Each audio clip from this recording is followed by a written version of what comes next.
I dreamed about it. Yeah. Yeah. Well, what now? I came a long way here, from far away.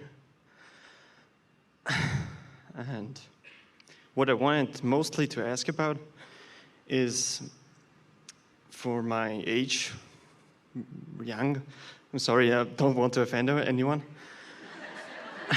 but I feel I have so strong desire in me, so many dreams, Yeah. and my most important desire is to feel good. Yeah. That is what matters to me. Yeah. And when I was traveling here, I traveled alone for the first time, and I beat myself up so much. And it was when the dream was born to ask you, this voice in my head that says you're not worthy, you are unworthy, you don't deserve it, this is just a fake on your mind.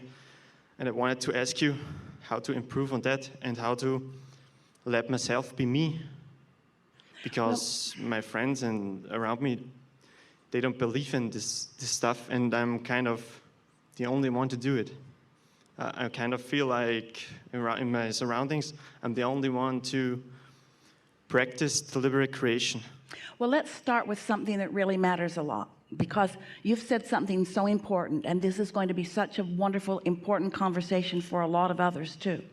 You said the voice in my head. All right, now usually when someone talks about the voice in their head, they mean some important voice, some voice outside of me, some important voice that is saying to me, you are not worthy. But we want you to understand, and everything that we talked about before you came to visit with us here is about this most important point. Right now, the voice in Esther's head is Abraham, because she's tuned to it. She's practiced tuning to it. She can tune to it easily just because of the frequency, the amount of times that she's done it. And so Esther has no confusion about the voice in her head. But the voice in your head, just stay with us a little bit. Let's flesh this out. We're not speaking the words to Esther that she is delivering to you. So she's not hearing words and repeating them. It's all a translation thing that's going on. And your head is the translator. So when you say the voice in my head, that's like saying the remote control in my hand that's pointed at the television. The remote control showed me tragedy. The remote control showed me beauty. Well, that remote control is schizophrenic.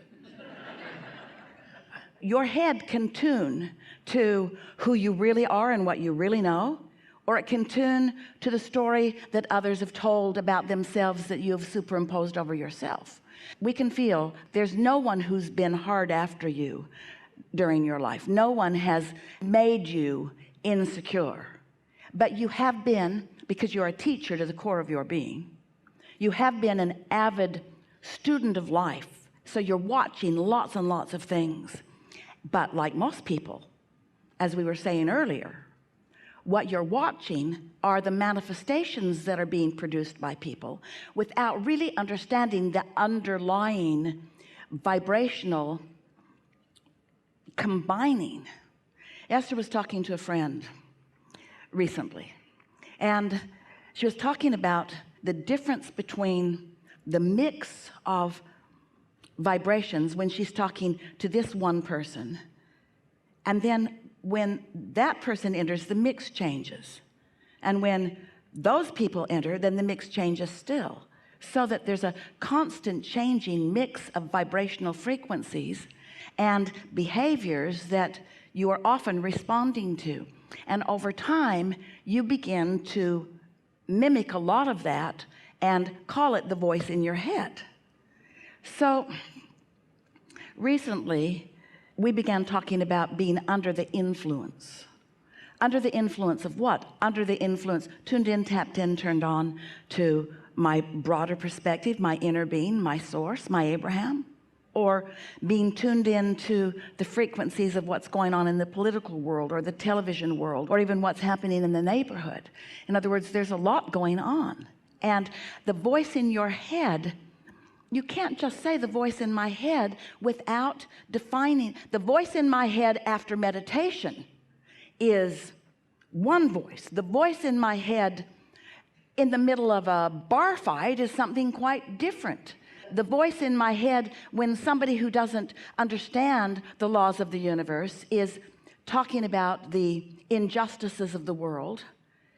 And once I've tuned into that and picked up on that momentum, the voice in my head is different. The first order of business that you want to do is to figure out how to identify and then isolate and then practice until you really own, because you want to, the frequency of the true voice in your head. It's not even a voice in your head. The voice of non-physical that knows all about me and everything that relates to me, that is translated through my head. Or the voice in my head that's translated because of insecurities that I've fostered and encouraged myself to allow. In other words, the voice in my head, that'll be the track title of this one, you know. The voice in my head. What is the originator of this voice in my head? What is the vibrational frequency of this voice in my head? Which has to do with only one thing, how I meet me. It's what my vibrational frequencies are doing, which comes down, blessed you, to the thing that you know above all else. You said it to us already here today. What do you care most about? And that's why, because that's the only way you can understand what voice is in your head right now. Yeah. So it feels complicated because there's a whole bunch of people out there saying a whole lot of things, and they can get in your head. But it isn't complicated when you realize that you've got source energy that is beaming a signal to you all the time. That would be like saying, really, we want you to hear this. We're really going to offer a ridiculous analogy that is so on point, you can't help but get it. And then you can mock us for the simplicity of it. That'd be like tuning the radio in your car and being all flustered because there's one station that you always can count on for flowing, uplifting, lovely music or whatever to you, but you are too discombobulated to even remember what that station is. So you're just all over the place. No, that's not it. That's not it. That's not it. That's not it. That's not it. That's not it. That's not it. That's not it. That's not it. That's not it. That's not it. And then you come away with an attitude that there's chaos in the world. All I want is alignment, and there's chaos in the world. And we say, of course there's chaos in the world. Blessed chaos in the world. Chaos and contrast and variety are all the same thing. It's this plethora of choices that everyone has access to. You just want to tune to the voice in your head. You just want to tune to the frequency of who you really are, of what your vibrational reality is, so that in that tuning, you're the translator of that voice. So you bring clarity from the chaos. Oh, can you feel the difference? To be able to bring clarity from chaos is mastery. To condemn the chaos is foolery. That'd be like saying, I want to create my own reality, but I don't want any choices. I don't want any contrast or any variety from which to choose. I just want it to be what I've already chosen. Just clean it all up and then I'll come and I'll just look around and I'll be happy. That's not what you said. You said, oh, magnificent variety. I'm going to bring clarity to this chaos, and I'm going to live happily forever after in the chaos because of the clear way in which I get to view it. I'm not going to push against any of the chaos. I'm going to adore it, because the worst of the chaos is just going to help me fill my vortex with things more wanted. And the best of the chaos is going to inspire me to more that I can live. Yeah? Got it. Helpful? Want to talk to us? Can I ask one more? I'm working as an employee right now. In a what? As an employee. I've got an employer, and I want to make the transition to be a life coach myself. Yeah. When is the right time? I kind of know the answer, but I just wanted you to say it to me once more. That's the right answer. That answer that you know. Our best way of saying that to you, to confirm your right answer, is... It's about confirmation, yeah. Say again? It's about confirmation, yeah. See yourself moving in your current employment, which is a vehicle, and it's doing a good job. You got some good speed going, you're enjoying it, you're good at it, you're appreciated, you are an appreciator too. Most of the time, yeah. Most of the time, those are good odds. You're more dominantly feeling good than not.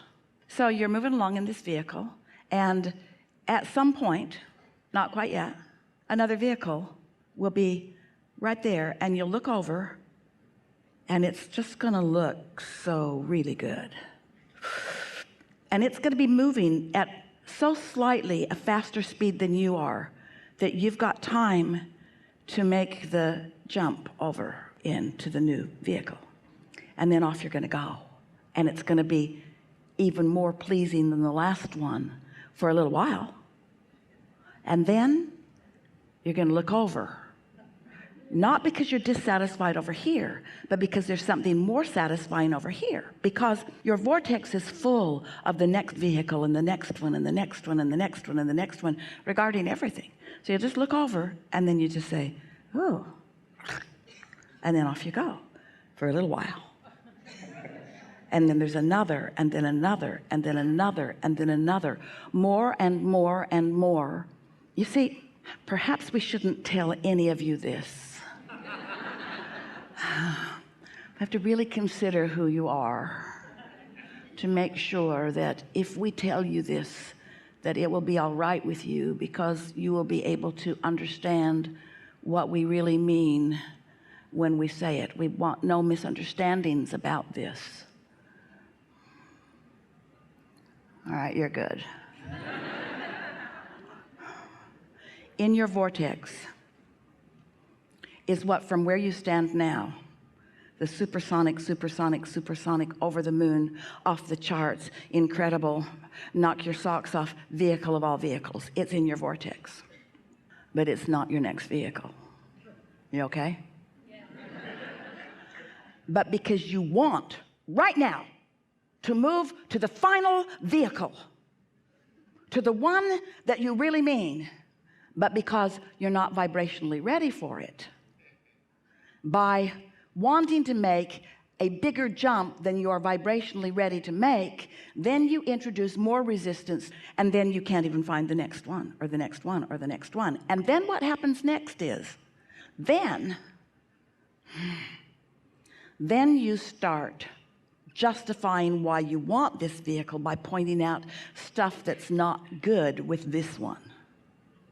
It's undependable, breaks down, uses too much gas, doesn't appreciate me as much as it could, gives me assignments that I don't really want, makes me work longer hours, and I don't feel as free as I really want to feel.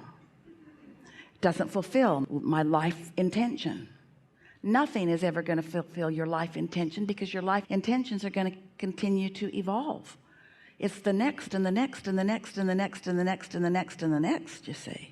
So what did you hear from us? What answer did you get from us that you could speak in far fewer words than we just did? What did we just say to you? That I've been right all along, because the jumps of the cars, I already imagined that. You have been right all along, but in terms of, should I jump again right now? When you said, I think I know the answer, what's the answer that you thought you knew? I'm quite enjoying my job right now, and I want it to flow into my experience, and I don't want to jump too early. There you are. There you are. Thank you. There you are. Really good. We'll move that out of your way. Really good.